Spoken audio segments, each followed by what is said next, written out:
Dobrodošli. Za sve one početnike koji bi željeli ući u svijet obrade fotografije, a praktički su na početku i znanja su vam skromna, za vas sam namijenio ovu seriju tutoriala koju ćemo obrađivati program Paint.net. Zašto sam odabrao ovaj program?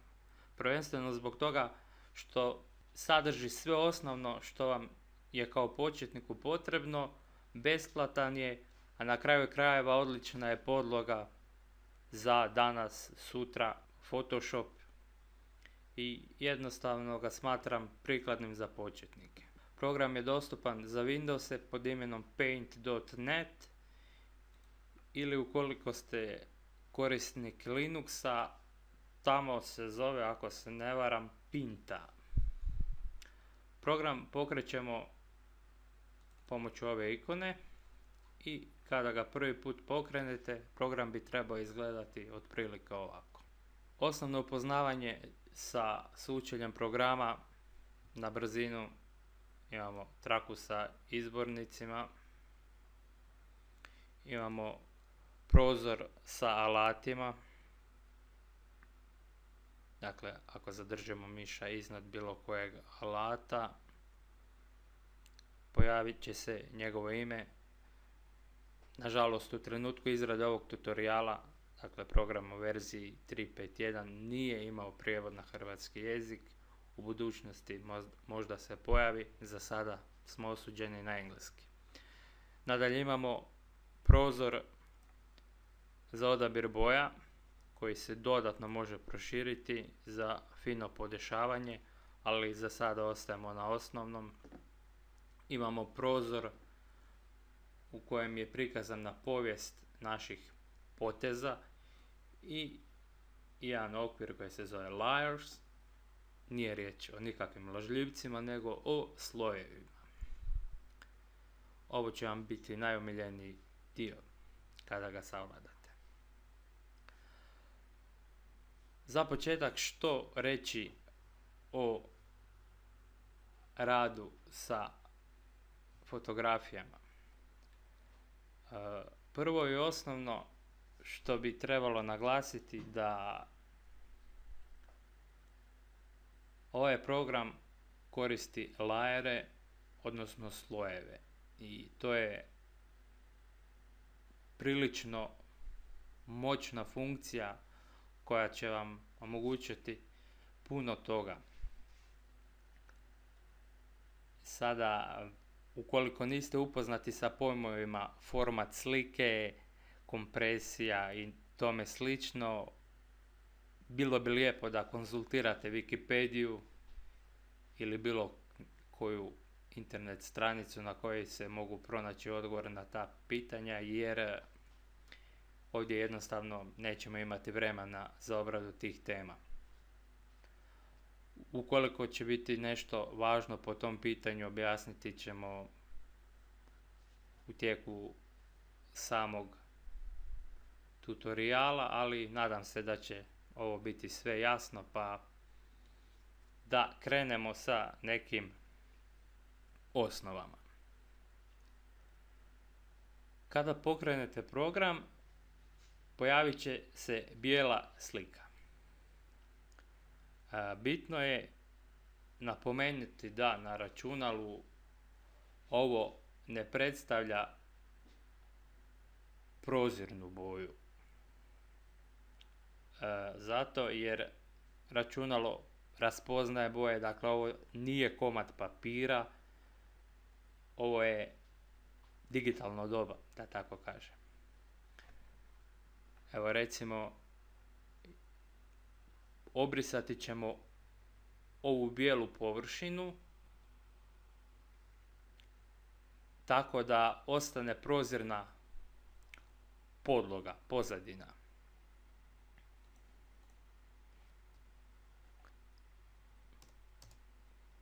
Ovo je prozirno. Dakle, ova slika, nazovimo ju, iako sada na njoj doslovno nema ništa, je potpuno prozirna. I to je, kao što vidite na okviru layers, to je pozadina, background. Ona je uvijek prilikom pokretanja programa bijela i ako ne stvorite neku vlastitu veličinu, ovdje dolje desno, program će vam uvijek otvoriti bijelu sliku veličine 800x600 piksela. Za sve oni koji ne znaju, pikseli se računaju od gornjeg lijevog kuta. Ovdje je desno, možete vidjeti na kojim koordinatama se nalazi pokazivač miša. Dakle, ako ga gurnemo u gornji lijevi ćošak, evo, sada je 0,0 i to znači da je miš na nultoj poziciji, odnosno pokazivač miša. Kako ga mičete, tako se mijenjaju koordinate. No, za sada o tome toliko. U nastavku bi vam pokazao najosnovnije alate koji se ovdje nalaze. Recimo, okvir history ili ti povijest. Kao što vidite, bilježi sve što ste do sada napravili. Ovdje imamo strelicu undo koja nas vraća korak po korak nazad. Istu strelicu imamo i ovdje na alatnoj traci. I ona poništava posljednji učinjeni korak. Pa evo, recimo da smo sada upravo pokrenuli program i imamo bijelu pozadinu. Dakle, krećemo sa bijelom pozadinom. Ovo je jedan od najosnovnijih alata. Zove se Rectangle Select, dakle odabir nekog područja koristeći četverokut. Pošto ovdje nemamo nijednu učitanu sliku, bilo bi malo glupo pokazivati na bijeloj slici, pa ćemo mi otvoriti neku novu. Možemo otvoriti pomoću ove ikone Open ili iz izbornika File Open. Evo recimo, otvorit ćemo sliku prozirna folija JPEG i ova slika će vam otprilike dočarati što znače layeri, odnosno slojevi i kako to sve funkcionira. Ali vratimo se na odabire.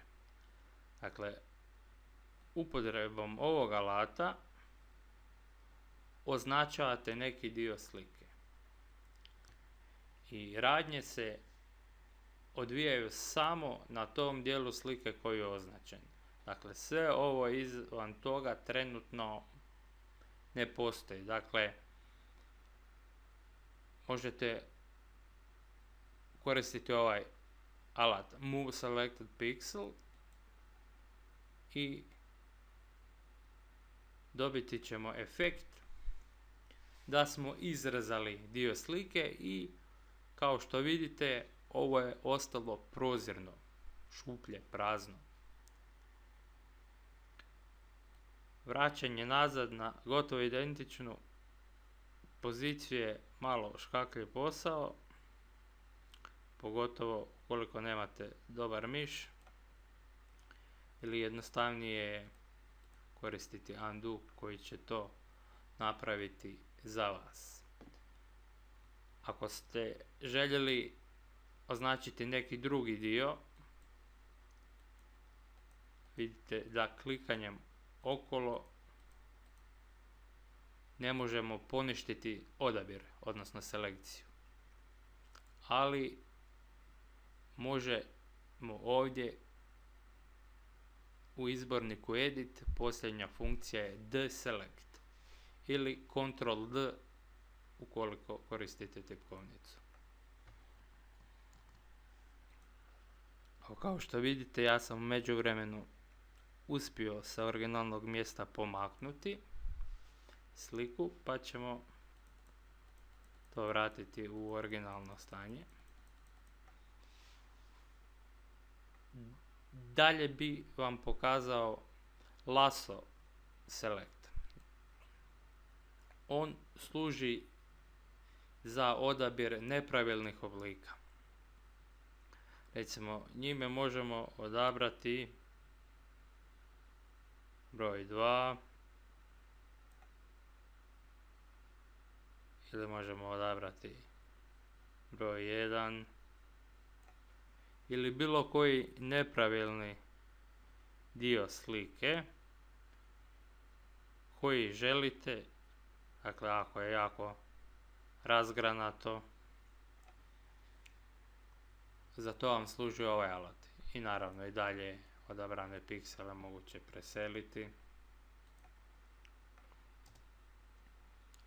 Za deselect, odnosno poništavanje odabira, možete koristiti i tipku Enter.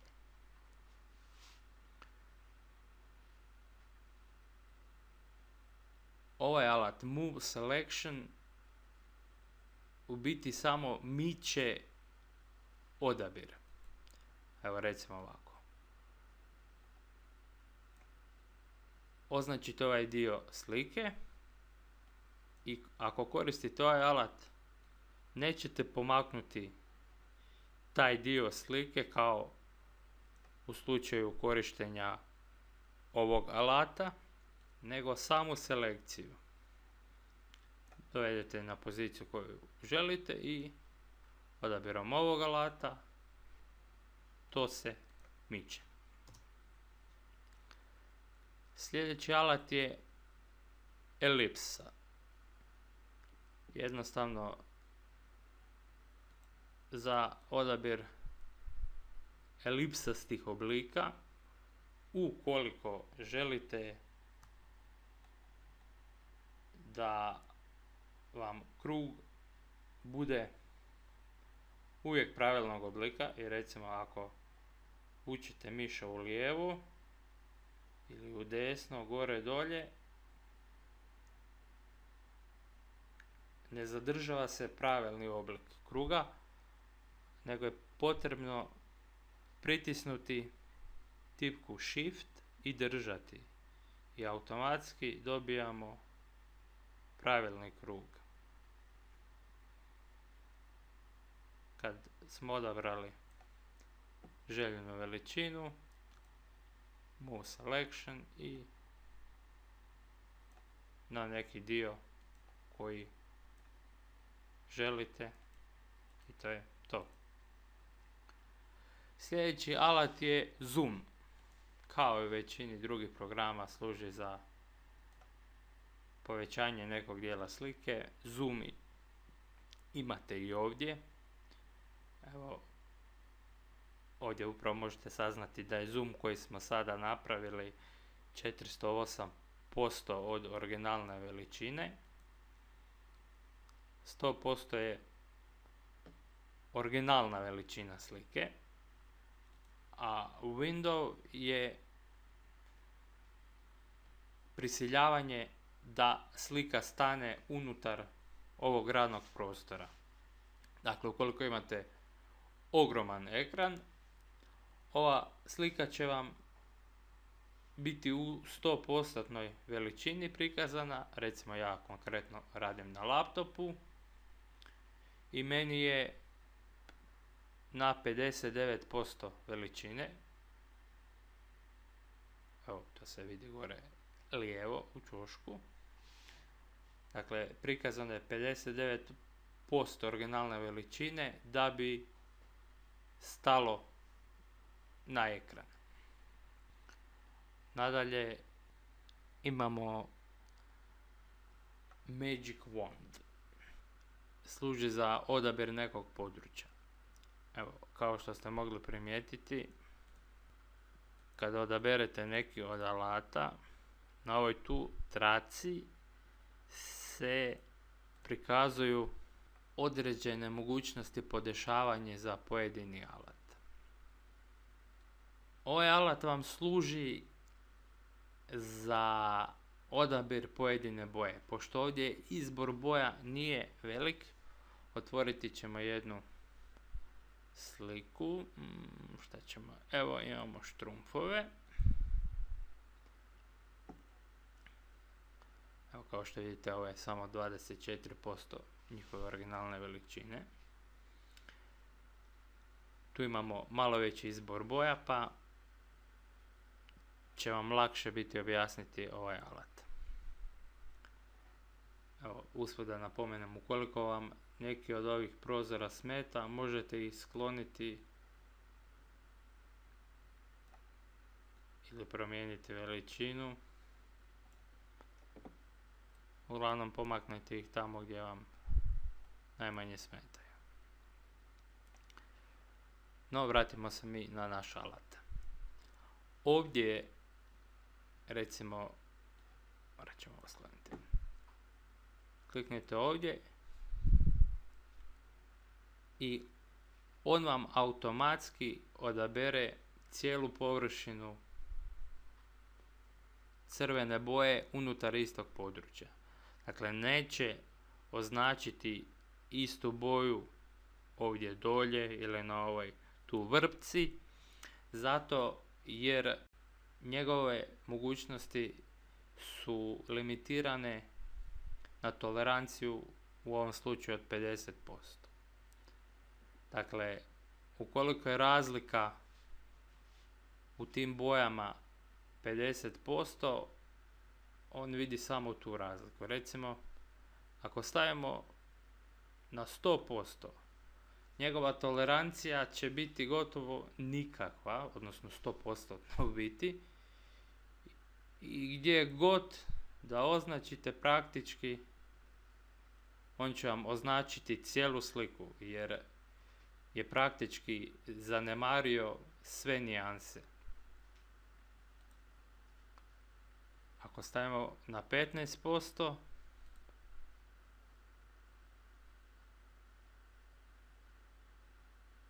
ne znam koliko ste uspješno pratili, ali ovdje se vidi neka veća pikselizacija, odnosno zrnatost slike zbog tolerancije. No, uglavnom na slikama koje imaju više boja, ovo će vam u većini slučajeva dobro doći. Recimo, pokušajmo na ovoj ruži.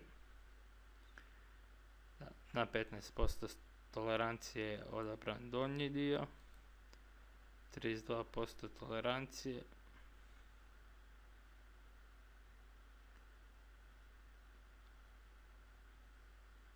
Da, to već prolazi van granica. Uglavnom, igranje ovim alatom može biti zabavno. Isprobajte ga na različitim slikama. Daje zanimljive rezultate kod odabira. Iako ja više preferiram ručni odabir, ali o tome kasnije. Nadalje, ruka. Ukratko. Služi za pomicanje slike. Dakle, ova slika je sada na 24% svoje veličine. Recimo, ako je stavimo na 100%, evo, došli smo praktički do usta Papa Štrumfa. Upotrebom ovog alata mi mičemo sliku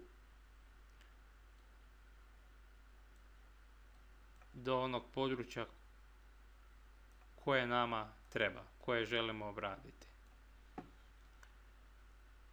Ovaj alat je prilično praktičan ukoliko jako zoomirate. Recimo, ako još sada na ovo dodatno primijenimo alat zoom, evo recimo probat ćemo ovdje na usta i jezik,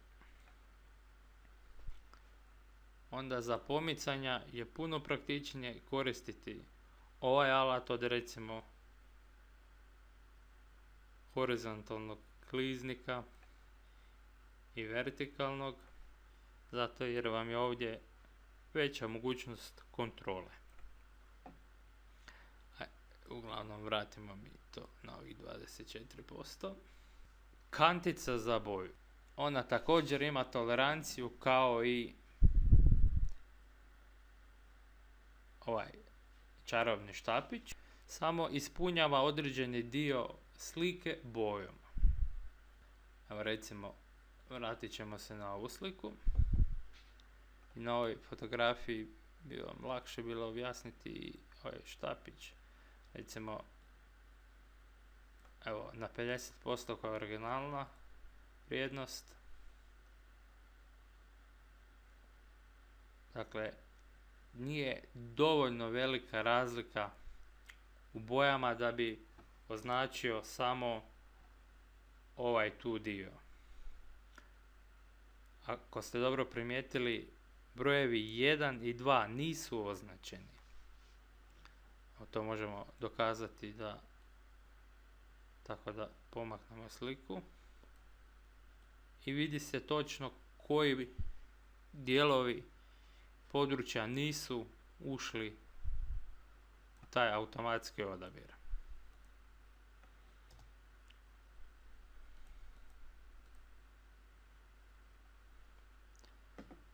Ako ovom alatu smanjimo toleranciju, recimo na 30%, on je odabrao samo ovo područje tu, ali recimo ostalo je ovo tu dolje. Ukoliko želite, možete malo podebljati na 32%, evo recimo ovdje već prelazi u drugi dio slike i to recimo nama ne odgovara. Ili ukoliko ste vješti, ovim alatom,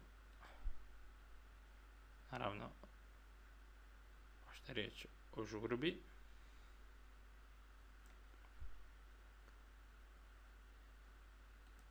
mi ćemo samo ovako, ali uglavnom kažem, ručni odabir je ponekada najbolji odabir. No, vratimo se mi na kanticu sa bojom. Možda ste primijetili, postotak tolerancije je zapamćen od ovog alata, jer su u biti ova dva alata donekle povezani. Dakle, ovo područje koje je program upotrebom ovog čarobnog štapića označi, isti taj dio, isto to područje, ova kantica može obojati.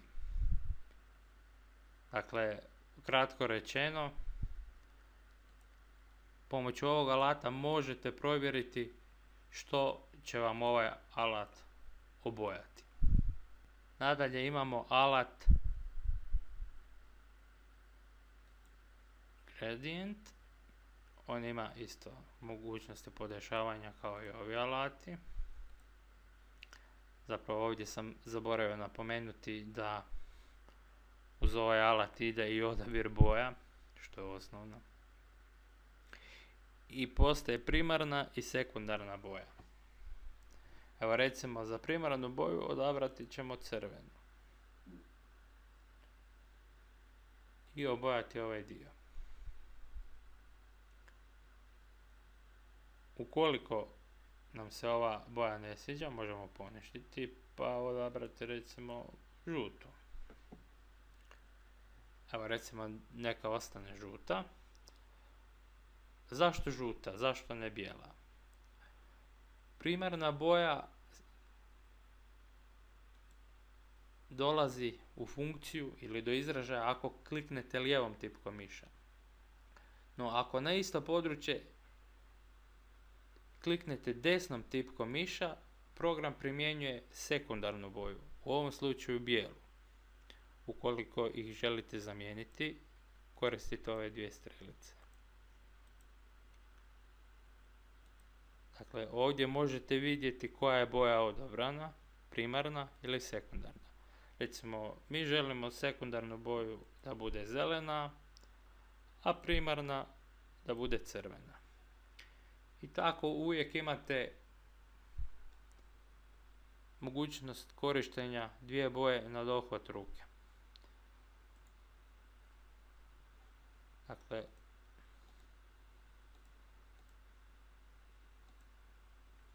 evo recimo, stavit ćemo toleranciju na 15%, označiti ovaj dio i obojati ga primarnom bojom, u ovom slučaju crvenom, i ovaj dio ćemo označiti i obojati sekundarnom, odnosno desnim klikom miša. I evo, imamo upotrebljene dvije boje.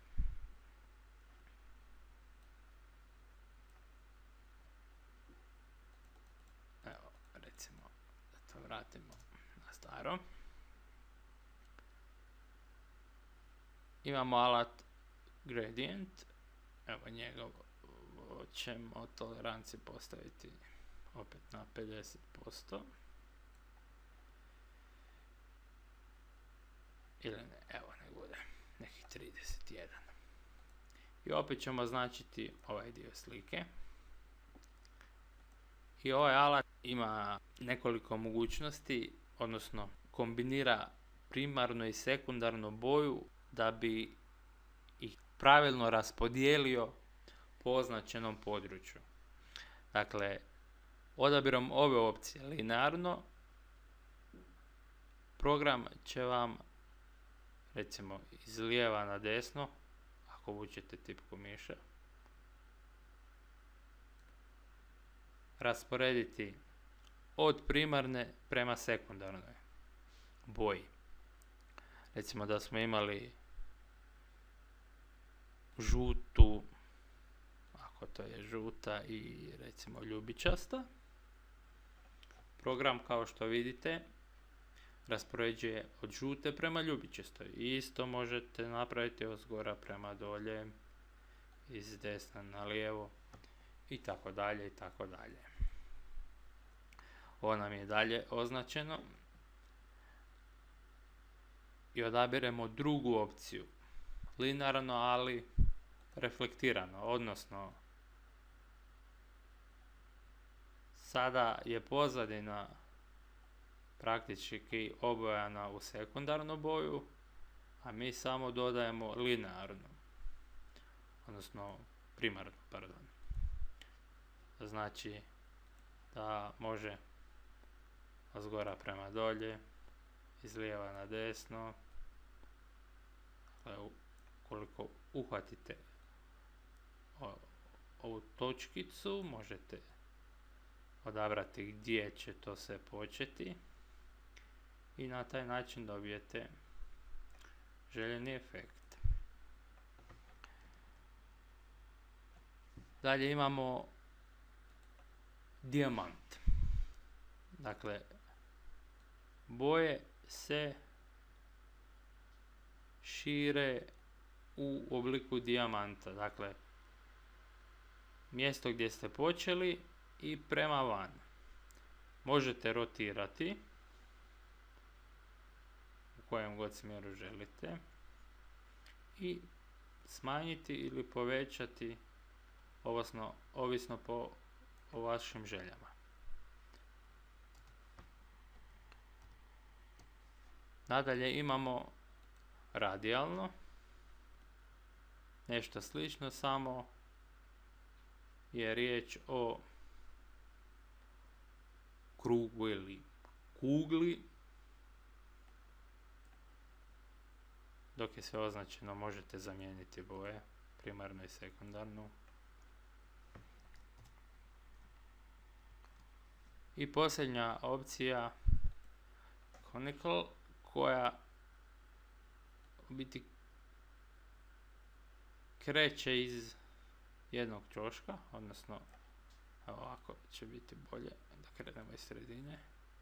Dakle, iza sebe ostavlja na uskom području izraženu sekundarnu boju, izražena primarna i dalje se razlijeva ovisno u smjeru u kojem okrenemo miša.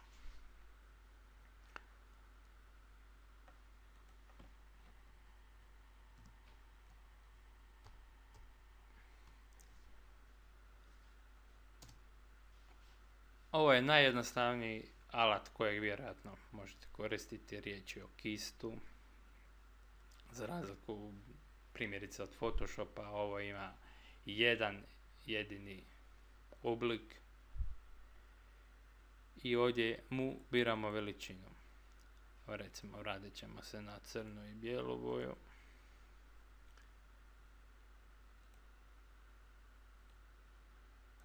Ovo je veličina 2, ovo je veličina 10, ovo je veličina 90, 90 sekundarna boja i tako se možete zaigrati, ali postoji undo. Ovaj alat se manje više koristi ovisno o potrebama. Ja ga malo rijeđe koristim. Uglavnom, postoji još jedna postavka, a to znači kako će vam ispunjavati boju ovaj alat. Onda imamo u ovom alatu i u ovom alatu istu postavku. Recimo solid color je puna boja, dakle crna i gotovo. Ali ako odaberemo recimo large grid ili veliku rešetku,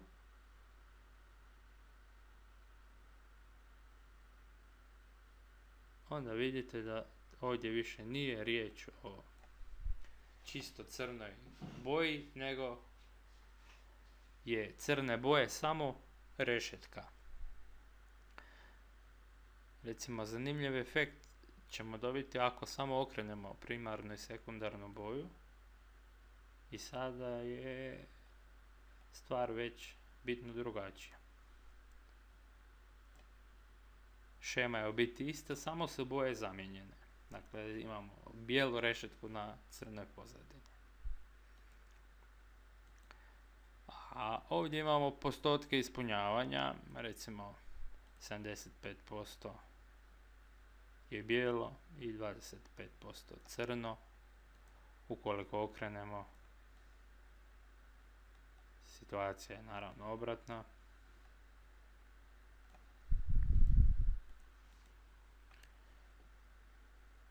Imamo recimo na dnu, ako se dobro sjećam, cigla.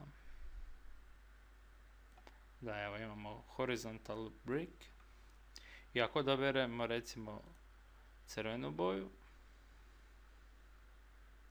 imamo male cigle. Ukoliko okrenemo, još bolja stvar, imamo ispunjene cigle. I tako, možete kombinirati opcije, igrati se sa njima. Vraćamo na solid color, tako je, i prelazimo na gumicu za brisanje. Bitno je napomenuti da ova gumica, kao što vidite, zadržava prethodno odabranu veličinu na ovom alatu. Ona briše sve. Dakle, njom kad obrišete, ispod ne ostaje ništa, prazno, dakle prozirno.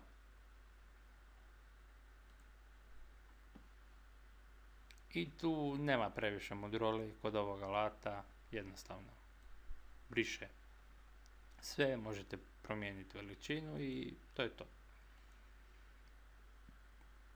Pencil ili ti olovka radi isto što i kist, samo je u biti još jednostavnije jer je osuđen na veličinu od 1 piksela, ako se ne varam.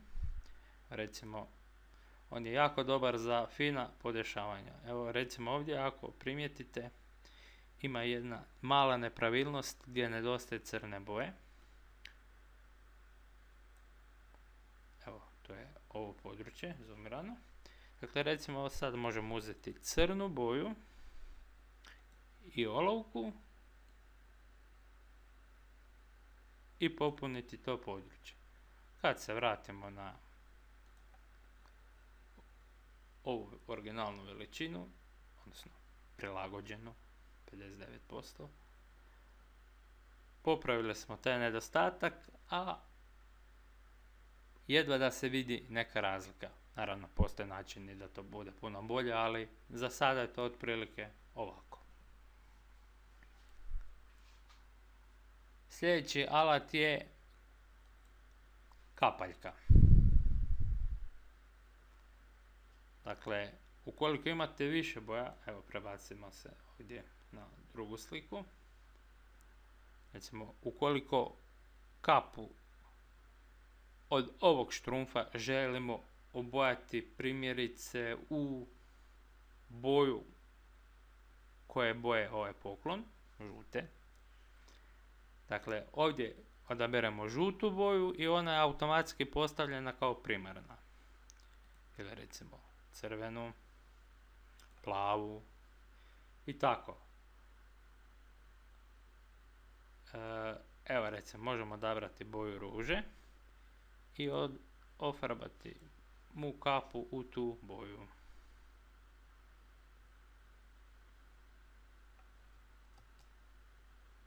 Pardon, moja greška. Eto. I štromfeta će imati i tu. Uglavnom, kapaljka služi za odabir boje. Ovo ćemo vratiti na original. Clone stamp u biti služi za kloniranje. U početku ga nemojte koristiti jer neće vam ni trebati dok se malo ne uvježbate. No, uglavnom, kao što ovdje piše, pritisnite tipku Ctrl i kliknite lijevom tipkom miša za odabir originala, odnosno time odabiremo onaj dio slike koji želimo kopirati i poslije toga opet lijevom tipkom miša da bi napravili kopiju. Evo recimo odabrat ćemo ovu ružu, držimo Ctrl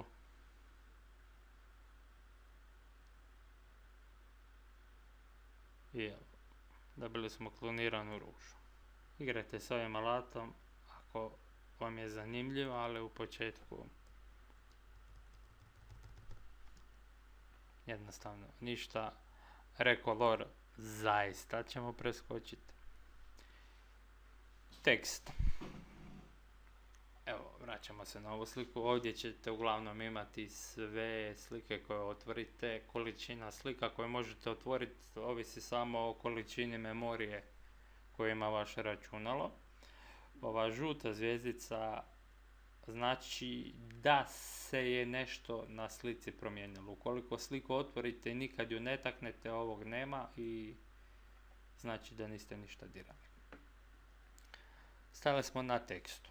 Tekst, naravno, koji u svakom programu za obradu teksta ima odabir fontova. Ja ih imam vjerojatno nešto više nego vi.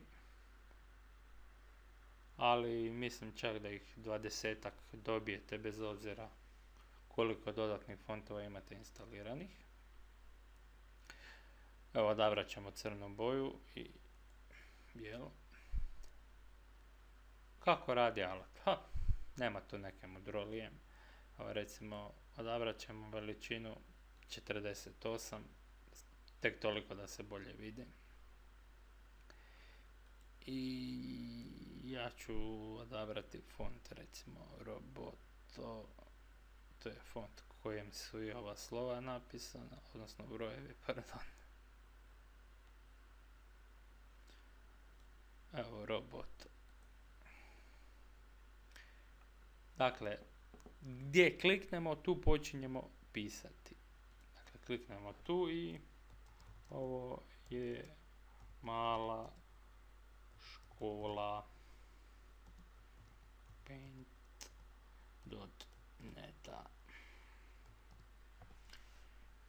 Ukoliko ste pažljivo gledali, primijetili ste ove 4 strelice. To znači dok god su vam one prikazane, možete doći mišem iznad njih, prikazat će se mala ruka i pomaknuti tekst na bilo koji dio ekrana koji želite i dok je to nedirnuto, još uvijek možete obraditi tekst. Dakle, recimo evo ja ću lupiti enter da se to prebaci u novi red i automatski mogućnost podcrtavanja, iskošavanja, precrtavanja ili poravnavanje po sredini. I to je to. Dok je označeno možete mijenjati boju. Uglavnom, relativno jednostavan alat.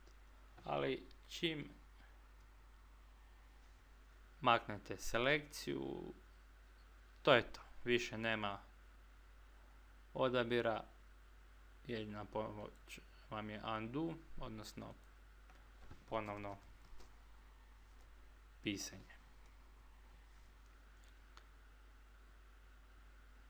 Kao i još neki alati, postoji mogućnost načina ispunjavanja, ali mislim da za tekst nema smisla osim pune boje.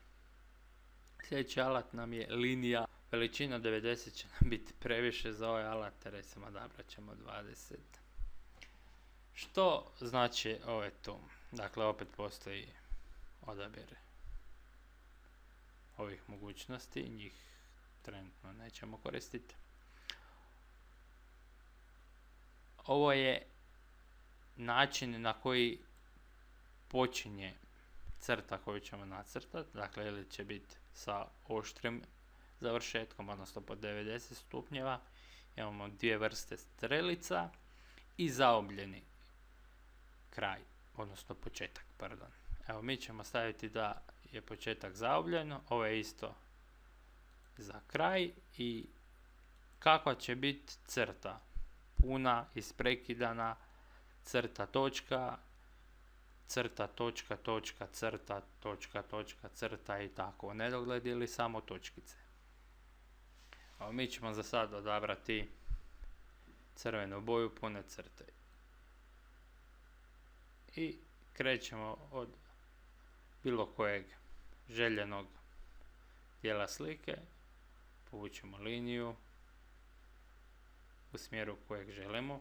Ukoliko želite povući ravnu crtu, a niste uvježbali ruku, ako ste početnik, vjerojatno niste, pritisnite tipku Shift i ona će vam omogućiti da ili po 90 stupnjeva, odnosno odravno, vidite, između ove dvije pozicije, ako držite tipku Shift, nema. I tako po 25 stupnjeva, ako se ne varam, ili 15, po 15 stupnjeva, da mičete kut. Ukoliko želite neki proizvoljni kut, onda ga radite bez pritisnute tipke Shift. Evo, tako. Ukoliko želite strelice na početku i na kraju, onda to ovako. Namjerno sam odabrao dvije različite strelice da vidite kako to izgleda. Ili možemo promijeniti crtu. Ovo su sve moguće opcije. Da vam pokažem i mogućnost savijanja crte.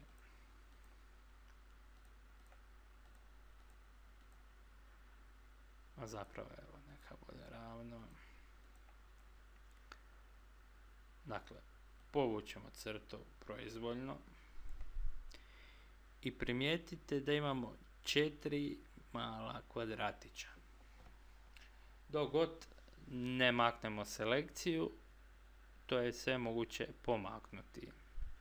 Recimo da želim staviti ovu crtu, evo, oko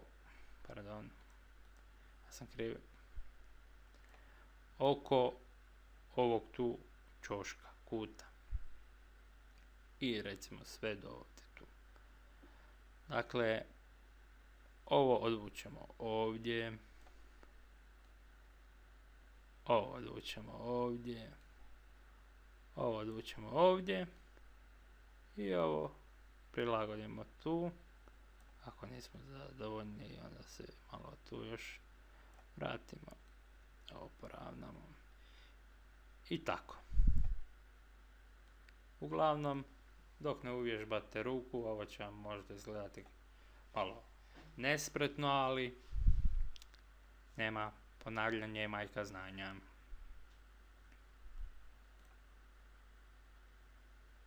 I to je to što se tiče tog alata. Dodatnih postavki baš i nema. Osim ovog. Nadalje imamo četverokut. On ovdje ima 3 bitne postavke. Da bude lakše,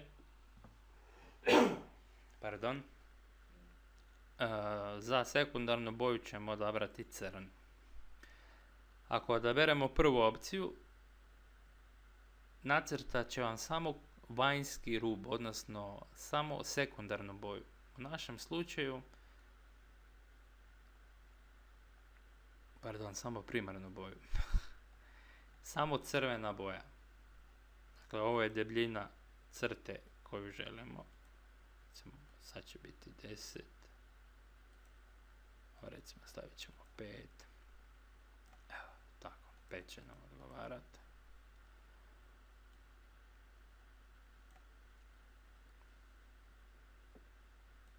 I tako crtamo pravokutnike ili bilo koje četverokutne oblike.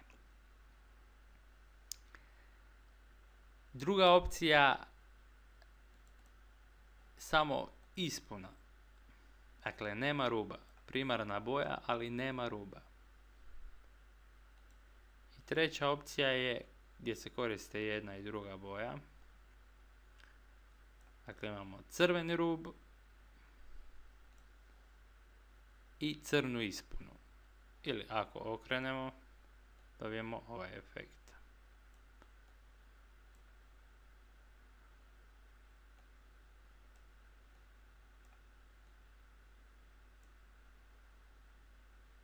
Okrenemo i dobijemo, recimo ako podebljamo malo crtu.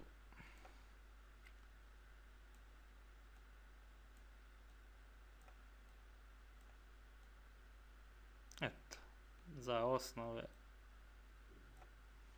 uređivanja to je otprilike tako.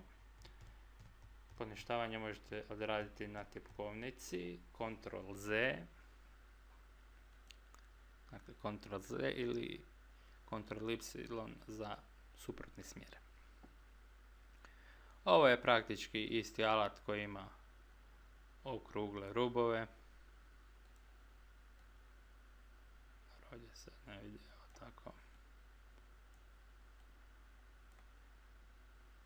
Ovdje je isti slučaj sa elipsom. Ukoliko držite Shift dobijete pravilni krug.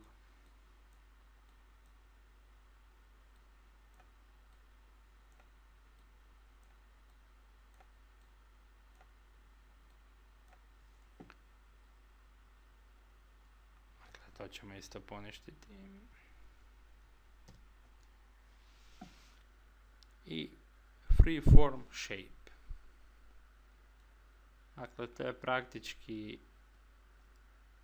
onaj treći alat lasso, ali ne služi za odabir, nego za crtanje.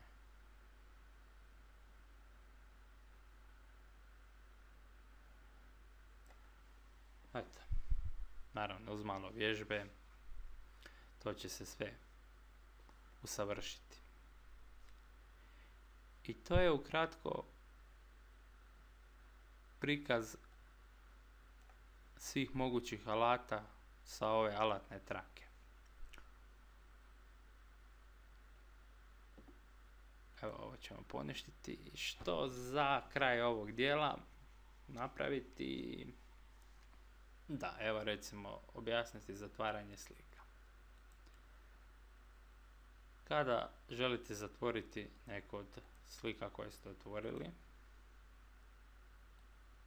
klik na ovaj X ili iz izbornika File pa Close. Program vas pita želite li sačuvati promjene. Spremi, ne spremi, otkaži. Evo mi kažemo da ne želimo spremiti. Ista stvar je sa štrumpićima. Eto, i trenutno u ovom programu nemamo otvorenu niti jednu sliku, to znači da će vam program automatski zabraniti pristup bilo kojem alatu, alatnoj traci, osim new i open, i izbornici, opet new, open su dostupni, a ovo je sve manje više nedostupno jer nemamo što raditi.